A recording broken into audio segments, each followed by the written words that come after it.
So dear students, in humans and the higher animals, Allah has blessed us with a respiratory system. Comparatively अगर हम इसको plants की नज़र से देखेंगे तो ये बहुत ही बेहतर सिस्टम है because we are the best creation of Allah. अब ये जो रेस्पिरेटरी सिस्टम है, जैसा कि आप देख सकते हैं, इस respiratory system it starts from the air passageway and air passageway goes through nose, then pharynx, then the larynx, then there is trachea, then bronchi, then bronchioles, and in the last there are alveolar ducts ending up in the sac-like structures which are called as the alveoli. So dear students, हम इनको turn by turn detail के साथ देखेंगे कि इस air पैसेजवे के अंदर कौन सा स्ट्रक्चर, उसका फंक्शन क्या है और वो किस अहमियत का हामिल है. So we are going to start from the nose. This is our sense organ. हम सिर्फ इसे सूंघते ही नहीं, हम इसको अल्लाह ताला ने बेसिकली इसको रेस्पिरेशन के लिए या गैसेस एक्सचेंज के लिए इंसानों के अंदर बनाया. अब नोज़ जो है it is enclosed in a cavity. ये एक कैविटी बन रही है और उसके दरमियान में एक अल्लाह ताला ने सेप्टम रखा. उस सेप्टम को कहते हैं नेज़ल सेप्टम. जैसा कि आप देख सकते हैं, ये नेज़ल सेप्टम होने की वजह से जो हमारी नेज़ल कैविटी है वो दो पार्ट्स में डिवाइड हो जाती है, into left nasal cavity and the right nasal cavity. अब कैविटी की अगले साइड पर और उसके पिछली साइड के ऊपर as you can see in the slides that there are two openings. आगे वाले साइड पर भी ओपनिंग मौजूद है और उसके पीछे वाली साइड पर, नोज़ के पीछे वाली साइड पर भी ओपनिंग मौजूद है. जो एंटीरियरली नोज़ ओपनिंग मौजूद है, बाहर वाले सरफेस की तरफ मौजूद है, उसे हम कहते हैं एक्सटर्नल नॉस्ट्रल्स या सिंपल इसको नॉस्ट्रल्स भी कहा जाता है. और दो ओपनिंग्स जो कि पीछे इंटरनल ओपन हो रही हैं इनटू द फेरेंक्स, उनको हम कहते हैं the internal nasal openings. So my dear students, अब नोज़ के कुछ फंक्शंस के हवाले से बात कर लेते हैं. सो स्मेलिंग के अलावा, ऑल्फैक्शन के अलावा, यहाँ पर अल्लाह ताला ने हमें दो मेजर स्ट्रक्चर दिए, एक फाइन हेयर्स और दूसरा द म्यूकस मेम्ब्रेन. अब जो फाइन हेयर्स हैं इनका फंक्शन क्या है कि जो जब हम सांस ले रहे होते हैं, हम बाहर जा रहे हैं, खेल रहे हैं, कूद रहे हैं, डस्ट आ रही है, डस्ट के अंदर डस्ट पार्टिकल्स हैं या small insects like the flies और द मॉस्किटोज़, जो छोटे जो इंसेक्ट्स होते हैं वो हमारे नाक में घुस सकते हैं.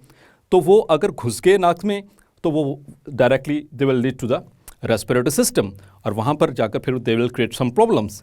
तो इस चीज़ से बचने के लिए अल्लाह ताला ने blessed us with the fine nasal hairs. तो ये लार्ज डस्ट पार्टिकल्स और स्मॉल इंसेक्ट्स को भी ट्रैप कर लेते हैं.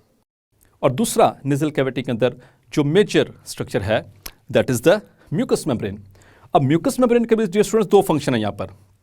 पहला फंक्शन ये है कि जब हम सांस अंदर लेते हैं, when we inhale air inside, तो ये उसको मॉइस्ट करता है, मतलब कि उस हवा को नम करता है. और स्टूडेंट्स याद रखिएगा कि गैसेस एक्सचेंज के लिए रेस्पिरेटरी सरफेस का नम होना यानी कि मॉइस्ट होना ये बहुत ज़रूरी है. जितना मॉइस्ट वो रेस्पिरेटरी सरफेस होगी उतनी ही आसानी के साथ उसमें गैसेस एक्सचेंज यानी कि डिफ्यूजन के ज़रिए गैसेस का तबादला हो सकेगा. तो पहला फंक्शन तो ये हो गया म्यूकस मेम्ब्रेन का. और दूसरा ये कि इसके अंदर ये जो म्यूकस सेक्रेट हो रहा है, as you can see, mucus secrete होने की वजह से जो छोटे छोटे पार्टिकल्स हैं, जो bacteria like viruses, like some other microorganisms, they can be trapped inside this mucus. इसके बाद हम बात करते हैं जो internal nasal opening that opens into a muscular tube, जिसको हम कहते हैं pharynx. अब pharynx जो है, इसकी अगर फ्लोर की बात करें बिल्कुल थोड़ा सा नीचे, as you can see there are two openings. दो पाइप्स हैं. एक छोटी सी ओपनिंग है जिसको हम कह रहे हैं ग्लॉटिस, और ग्लॉटिस के ऊपर देख सकते हैं कि there is a elastic cartilaginous flap, जिसको हम कह रहे हैं that is epiglottis. So dear students, ये एपिग्लॉटिस अल्लाह ताला की तरफ से बहुत बड़ी नेमत है. बिकॉज जब हम कोई चीज़ खाते हैं, व्हाइल वी आर ईटिंग और swallowing द लिक्विड्स और सॉलिड्स, तो जब जैसे ही ये उसको टच करेगा, as you can see over here, तो वो फ्लैप जो है वो क्लोज हो जाता है और वो ढक देता है हमारे रेस्पिरेटरी सिस्टम को, हमारी हवा की नाली को, जिसको हम ट्रेकिया भी कहते हैं. एंड आफ्टर दैट वो फूड पार्टिकल, चाहे वो लिक्विड हो या वो सॉलिड हो, वो फ्लैप पर से स्लिप करके it enters into the oesophagus, that is called as the food pipe. Dear students, एक और चीज़ याद रखनी है यहाँ पर आपने कि यहाँ पर हमारे इस फेस के अंदर दो ओपनिंग्स है, एक तो नेजल कैविटी होगी और दूसरा ओरल कैविटी भी मौजूद है।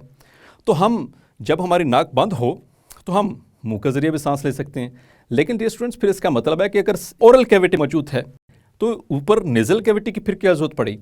सो dear student, the answer is कि जब हम खा रहे होते हैं, व्हेन वी आर स्वेलोइंग और व्हेन वी आर च्यूइंग, तो उस वक्त भी तो हमें सांस लेना है ना।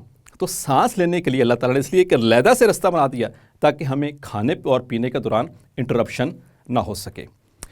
After pharynx now there is a small opening which is called as glottis, and glottis it leads to the larynx. अब larynx जैसा कि आप देख सकते हैं कि ये एक कार्टिलेज का बना हुआ बॉक्स है, इसको हम वॉइस बॉक्स भी कहते हैं, और ये वो ख़ास बॉक्स है जिसकी वजह से हम आवाज़ पैदा कर सकते हैं, हम स्पीच कर सकते हैं। और आपको याद होगा कि अल्लाह ताला ने हमें स्पीच जैसी क्वालिटी से नवाजा, और यही वो चीज़ है, यही वो क्वालिटी है जिसकी मदद से हम बाकी तमाम मखलूक़ात पर बेटर साबित होते हैं। तो स्पीच कैसे प्रोड्यूस होती है डियर स्टूडेंट्स? तो जो लैरिंक्स है, लैरिंक्स के अंदर there is 2 pairs of fibrous bands. ये फाइब्रस बैंड्स क्या करते हैं, हम चूँकि हम अगर ज़िंदा हैं तो सांस तो ले रहे हैं, सांस ले रहे हैं तो हवा अंदर भी आ रही है और हवा बाहर भी जा रही है। तो जब ये हवा अंदर और बाहर मूव करती है तो उस वक्त ये फाइब्रस बैंड्स से टकराती है। ये बैंड्स ही तरह जैसे थ्रेड लाइक स्ट्रक्चर्स हैं, और जब इनको टकराती है तो इनके अंदर प्रोड्यूस होती हैं वाइब्रेशंस, और जब वाइब्रेशंस प्रोड्यूस होती हैं उससे फिर प्रोड्यूस होता है साउंड। जैसा कि आपने फिजिक्स में पढ़ा होगा कि साउंड कैसे प्रोड्यूस होता है, थ्रू वाइब्रेशंस। जब भी हवा किसी सॉलिड सरफेस को टच करके गुजरती है तो उसमें से वाइब्रेशंस होती हैं एयर पार्टिकल्स के अंदर, और उससे साउंड प्रोड्यूस होता है। तो जब हवा हमारे इस लैरिंक्स को छू कर गुजरती है, इसमें मौजूद वोकल कॉर्ड्स या जिनको हम फाइब्रस बैंड्स कह रहे हैं, उनको छू कर गुजरेगी तो उससे आवाज़ पैदा होगी, साउंड प्रोड्यूस होगा, जस्ट साउंड प्रोड्यूस होगा डियर स्टूडेंट्स। अब फिर उस साउंड को हम मॉडिफाई करते हैं, कैसे? By using our cheeks, by using our tongue and by using the jaws. तो इन 3 चीज़ों की मूवमेंट की मदद से हम उस नॉइज़ को या उस साउंड को प्रॉपर वर्ड्स में अटर करते हैं। यही वो खासियत है जिसको हम स्पीच कहते हैं, और यही वो तरीक़ाकार है जिसके ज़रिए हम बोलते हैं।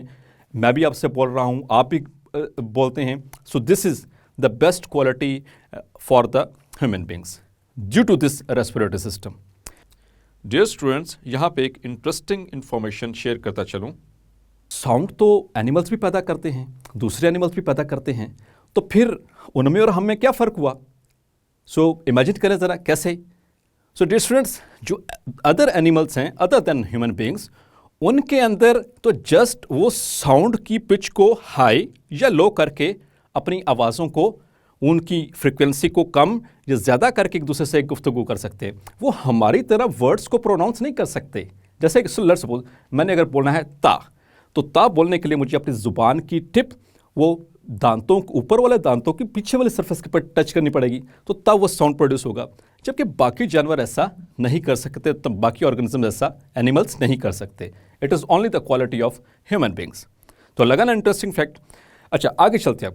लैरिंक्स के बाद there comes the trachea, the wind pipe, जिसको हम कहते हैं विंड पाइप। ये बिल्कुल सामने, ये देख सकते हैं, जैसा कि आप यहाँ पे भी देख सकते हैं, ये बिल्कुल सामने वाली साइड पे मौजूद है और बिल्कुल नेक के सेंटर में, even you can feel it, यहाँ पर बिल्कुल सेंटर में फील कर सकते हैं इसको। और ये ट्रेकिया, इसको विंड पाइप इसलिए इसका नाम दिया गया क्योंकि ये एयर पैसेज वे है। इसके अंदर अल्लाह ताला ने सी शेप्ड कार्टिलेजेस रखी हैं। कार्टिलेज थोड़ा सा हार्ड स्ट्रक्चर है, और ये क्या हेल्प करता है कि हर वक्त हार्ड होने की वजह से ओपन रहेगा। हम सो रहे हैं, हम बेहोश हैं, what ever the condition is, हमारा रास्ता, हवा का रास्ता ये बंद ना हो, इसलिए अल्लाह ताला ने यहाँ पर कार्टिलेज रखी। और ये cartilage even you can feel over in the centre of the neck. अब जो ट्रेकिया है, इसकी लेंथ याद रखिएगा बेटा, एमसीक्यूज़ के पॉइंट ऑफ व्यू से बहुत इंपॉर्टेंट है। That is 12 centimetre. एक एडल्ट के अंदर जो ट्रेकिया की लेंथ होती है दैट इज़ 12 सेंटीमीटर। अब ट्रेकिया जैसे ही चेस्ट कैविटी में एंटर होता है तो ये 2 छोटे ट्यूब्स के अंदर डिवाइड हो जाता है। उन ट्यूब्स को हम कहते हैं ब्रोंकाई। सिंगुलर है इसका ब्रोंकस, और चूंकि दो होती हैं तो हम प्लूरल फॉर्म में इसको कहते हैं bronchi. Left bronchus left lung में एंटर हो जाएगी और राइट ब्रोंकस राइट लंग में एंटर हो जाएगी। डियर स्टूडेंट्स, एक और यहाँ पर इंटरेस्टिंग बात बता चलूँ। अच्छा, क्या हो कि अगर आप कोई चीज़ खा रहे हैं या पी रहे हैं और अगर वो हमारे हलक में चली जाए, या कोई जो हम किसी मिट्टी वाले तूफान में हैं उसमें से मिट्टी के जो डस्ट पार्टिकल्स हैं वो हमारे सांस की नाले में आ रहे हैं, तो क्या हो कि अगर ये सारे नीचे चले जाएँ वो तो हमारे जाकर रेस्पिरेटरी सिस्टम बैठ जाएंगे, तो उससे तो हमें सांस लेने में प्रॉब्लम होगा, तो उसको निकालेगा कौन? तो इसलिए अल्लाह ताला ने एक और स्पेशल क्वालिटी हमारे रेस्पिरेटरी सिस्टम में रखी, that is we are provided by cilia and the gland cells which produce mucus. So dear students, जो सीलिया हैं ये लोकोमोटरी ऑर्गन होते हैं आमतौर पर दूसरे ऑर्गेनिजम्स के अंदर, लेकिन ह्यूमंस के अंदर ये ट्रेकिया और ब्रोंकाई इनके अंदर मौजूद होते हैं, और इनकी अपवर्ड मूवमेंट से, अपवर्ड मूवमेंट एक सिंक्रोनाइज्ड मूवमेंट है, ये हर वक्त ऐसे मूव करते रहते हैं अपवर्ड डायरेक्शन में। ये एमसी को भी याद रखिएगा बेटा कि सीलिया की मूवमेंट कैसी होती है, अपवर्ड डायरेक्शन में, और साथ ही इस यहीं पर मौजूद जो म्यूकस सेल्स हैं वो म्यूकस भी प्रोड्यूस करते रहते हैं। अब जो नेजल एपिथेलियम से कोई डस्ट पार्टिकल फिर भी बच के निकल गया ना, तो वो अब यहाँ पर ट्रेकिया के अंदर आकर ट्रैप हो जाएगा इन दिस म्यूकस, और सीलिया क्या करेंगे, फिर उसको ऊपर की तरफ प्रोपेल करते रहेंगे हत्ता कि वो हमारे यहाँ पर ग्लॉटिस तक पहुँचेगा, या तो फिर हम उसको थ्रोट क्लियर कर लेंगे जैसे लाइक दिस, और या फिर हम उसको स्पिट आउट कर देंगे to the exterior surface. So dear student, ये बात समझ आई। So this is a great blessing of Allah कि अल्लाह ताला ने हमारे रेस्पिरेटरी सिस्टम में ये सीलिया भी रखे और म्यूकस सेल्स भी रखे, ताकि जो बचे कुछ एयर पार्टिकल्स, जो डस्ट पार्टिकल्स या जो बैक्टीरिया, जो वायरस जो नाक से बच गया, वो यहाँ पर आकर ट्रैप हो जाए। सो नेक्स्ट डियर स्टूडेंट्स, अब ब्रोंकस के बाद इनकी मज़ीद छोटी छोटी ट्यूब्स में डिवाइड हो जाते हैं, और उन ट्यूब्स को हम कहते हैं ब्रोंक्यूल्स। अच्छा डियर स्टूडेंट्स, एक और चीज़ आपने डिफरेंस याद रखना है, ट्रेकिया के अंदर जो कार्टिलेजेस हैं दे आर सी शेप्ड, जबकि ब्रोंकाई के अंदर जो कार्टिलेजेस हैं वो प्लेट्स की शक्ल में है, वो ऐसे सी शेप नहीं है, दे आर कार्टिलेजिनस प्लेट्स और रिंग्स की शक्ल में नहीं है। ठीक है, ये डिफरेंस आपने याद रखना है एमसीक्यूज पॉइंट ऑफ व्यू से भी और short question point of view से भी। So what is the difference between the trachea and bronchus, तो उसमें ये पूछा जा सकता है या एमसीक्यूज में पूछा जा सकता है।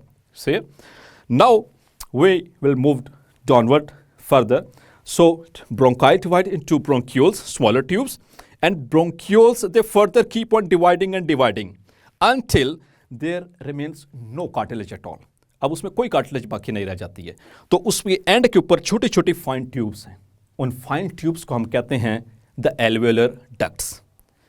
तो एल्वेलर डक्ट्स, डक्ट्स का मतलब नालियाँ, ये एल्वेलर डक्ट्स कह क्यों रहे हैं, क्योंकि इनके एंड पे मौजूद हैं the most important the structural and functional unit of our respiratory system, that is alveolus। तो चूंकि इनके एंड पे alveoli मौजूद हैं, इस वजह से हम इनको alveolar ducts का नाम देते हैं। So dear students, अब alveolus से पहले starting from the nose, then pharynx, then glottis, then larynx, trachea, bronchi, bronchioles and alveolar duct, यहाँ तक है हमारा एयर पैसेजवे। इसके बाद जो alveolus है ये बेटा यहाँ पर होगी गैसियस एक्सचेंज। अब जो एल्वेलाई हैं जैसा कि आप देख सकते हैं, इनके ऊपर अल्लाह ताला ने हमें rich network of blood vessels दिया हुआ है, इनको हम एल्वेलर कैपिलरीज का नाम देते हैं। और ये कैपिलरीज आप प्रीवियस अगर आपने ग्रेड 9 का वो लास्ट चैप्टर को याद करें तो उसमें जो कैपिलरीज हैं वो कैसे बनती थी, by the division of arterioles. और आर्टेरियोल्स कैसे बनती हैं, जब आर्टरी डिवाइड करती है। तो डियर स्टूडेंट्स, हमारे हार्ट से प्रीवियसली आपने ट्रांसपोर्ट वाले चैप्टर में पढ़ा कि हार्ट से जो हमारा राइट हार्ट है वहाँ से डीऑक्सीजनेटेड ब्लड वो जाता है to the lungs for oxygenation through pulmonary artery. ये वाहिद ऐसी आर्टरी है डियर स्टूडेंट्स, आपको याद होगा कि जो डीऑक्सीजनेटेड ब्लड कैरी कर रही है। अदरवाइज नॉर्मली हमारी बॉडी के अंदर जो आर्टरीज होती हैं उनके अंदर ऑक्सीजनेटेड ब्लड होता है। ये वाहिद ऐसी आर्टरी है, ये पल्मोनरी आर्टरी, जिसके अंदर डीऑक्सीजनेटेड ब्लड होगा। तो ये डीऑक्सीजनेटेड ब्लड राइट हार्ट से लेकर कहाँ पहुँचेगी, टुवर्ड्स द बोथ लंग्स। वहाँ पर होगी, इनके अंदर चूँकि कार्बन डाइऑक्साइड होगी, कार्बन डाइऑक्साइड की कंसंट्रेशन यहाँ पर इनके एल्वुलर ब्लड के अंदर काफ़ी ज़्यादा होती है एज यू कैन सी। तो ये डिफ्यूजन के ज़रिए वहाँ से मूव करके आ जाती हैं टू द एल्वुलस, और वहाँ पर चूंकि इस ब्लड के अंदर ऑक्सीजन की डेफिशिएंसी है, मतलब ऑक्सीजन का लेवल कम होता है, तो अब एयर से जो हमने इनहेल की वहाँ से ऑक्सीजन डिफ्यूज़ कर और वो शामिल हो जाती है हमारे ब्लड के अंदर, and it becomes attach to the RBCs. So dear students, यहाँ से जैसे वो आरबीसीज के साथ अटैच होती है, अब ये कैपिलरीज दोबारा ज्वाइन करती हैं and they form the venules, and venules they join to form the vein, और इससे वेन कौन सी बनेगी dear students? That is the pulmonary vein. और वो पल्मोनरी वेन वाहिद ऐसी वेन है जो कि ऑक्सीजनेटेड ब्लड लेकर जा रही है। हालांकि आपको पता है कि हमारे वेन्स के अंदर कौन सा ब्लड होता है? Deoxygenated. Pulmonary artery and pulmonary vein, these are the exceptions in our body. तो पल्मोनरी वेन ऑक्सीजनेटेड ब्लड लेकर वापस जाएगी टू द लेफ्ट हार्ट, और वहाँ से फिर वो ऑक्सीजनेटेड ब्लड वो पूरी बॉडी को ट्रांसपोर्ट कर दिया जाएगा। सो डियर स्टूडेंट्स, आज के लेक्चर में हमने जो बेसिक एयर पैसेजवे था उसको हमने डिस्कस किया। होपफुली आपको ये समझ आ गया होगा।